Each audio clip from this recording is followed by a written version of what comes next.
ये आकाशवाणी रायपुर है। छत्तीसगढ़ी समाचार बुलेटिन के संग अनुरिमा शर्मा के जय जोहार। भाजपा की अगुवाई में राष्ट्रीय जनतांत्रिक गठबंधन के नवा बने सांसद मन के आज संसद के केंद्रीय कक्ष में बैठका हुई। बैठका में भाजपा के राष्ट्रीय अध्यक्ष अमित शाह पाछू सरकार के प्रधानमंत्री नरेंद्र मोदी के नाव ला संसदीय दल के नेता बर प्रस्ताव करीन, जेकर समर्थन पार्टी के बड़का नेता राजनाथ सिंह और नितिन गडकरी ह करीन। नरेंद्र मोदी के प्रस्ताव करे के बेरा में जम्मू सांसद और डीएनए के नेता मन थपरी बजा के अपन समर्थन जतईन और स्वागत करीन। एकर बाद नरेंद्र मोदी ला राष्ट्रीय जनतांत्रिक गठबंधन के नेता घलो चुने गिस। अकाली दल के नेता प्रकाश सिंह बादल ह श्री मोदी के नाव के प्रस्ताव करीन, जेकर समर्थन बिहार के मुख्यमंत्री नीतीश कुमार, शिवसेना के उद्धव ठाकरे और लोक जनशक्ति पार्टी के नेता रामविलास पासवान ह करीन। यहाँ बता दें कि लोकसभा चुनाव में राष्ट्रीय जनतांत्रिक गठबंधन ला 351 सीट मिले है, जेमा ले भारतीय जनता पार्टी हा अकेला 303 सीट जीते है। यही भीतरी राष्ट्रपति रामनाथ कोविंद हा 16वां लोकसभा ला भंग कर दे है। काली मंत्रिमंडल के बैठका हुई, जेमा राष्ट्रपति ले तुरते प्रभाव ले लोकसभा ला भंग करे के सिफारिश करे गे रही।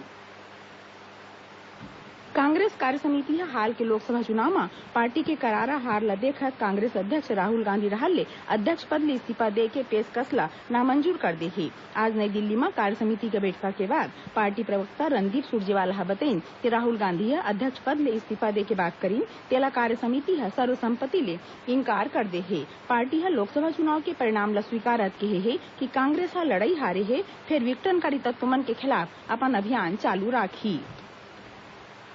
बस्तर जिला के झीरम घाटी में होए माओवादी हमला के आज 6वां बरसी हरय, जेखर बर प्रदेश कांग्रेस डहर ले आज राजभर में जगह जगह श्रद्धांजलि सभा राखेगी। राजधानी रायपुर स्थित पार्टी कार्यालय में घलो ए हमला में मारे गए कांग्रेसी नेता मन ला श्रद्धांजलि देगी।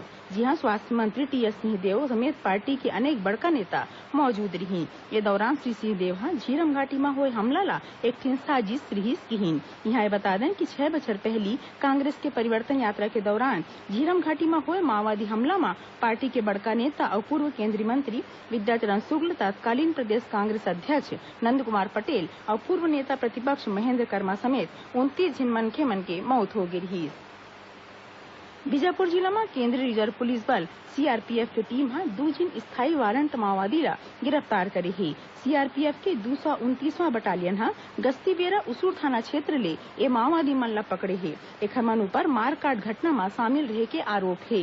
उन्हें कोंडागांव जिला के केसकाल थाना क्षेत्र के ऊपर चंदेली और खाली चंदेली गांव के बीच सुरक्षा बल मन माओवादी मन डहार ले लगाए गए 10-10 किलो के 5 ठिन आईईडी बरामद करे है, जेला बाद में निष्क्रिय कर दे गए है।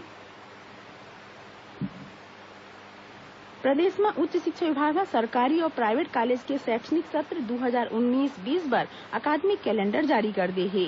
एखर मुताबिक सबो कॉलेज मन में स्नातक प्रथम बछर बर 1 ले 30 जून तक और वानी कक्षा मन बर 16 जून ले 15 जुलाई तक एडमिशन पूरा कर ले जाही। उन्हें 1 जुलाई ले पढ़ाई शुरू हो जाही। संघे छात्र संघ चुनाव और शपथ ग्रहण 22 ले 31 अगस्त तक कर ले जाही। खेलकूद और सांस्कृतिक गतिविधि पर 17 जुलाई ले 20 दिसंबर तक के समय तय करेगे है। कॉलेज मन में वार्षिक समारोह 21, 22 और 23 दिसंबर में ले कोनो भी 2 दिन होही। वार्षिक परीक्षा अवैया 4 ले 30 मार्च भीतरी होही। उच्च शिक्षा विभाग सबो यूनिवर्सिटी और कॉलेज मन में हेल्प डेस्क बनाए के निर्देश ला पालन करे बर निर्देश दे हैं।